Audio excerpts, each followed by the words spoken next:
पूर्वे संजानना उपासते।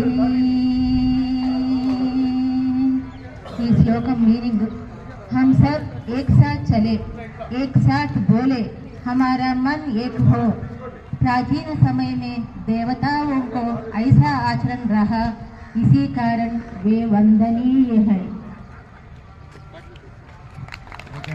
Thank you అండి. ఇప్పుడు నర్సారావు గారు మెడకు సంబంధించి, భుజాలకు సంబంధించి, నీస్ మూమెంట్, చేయడానికి మూమెంట్ చెప్తారు, చలన క్రియని. Sir stage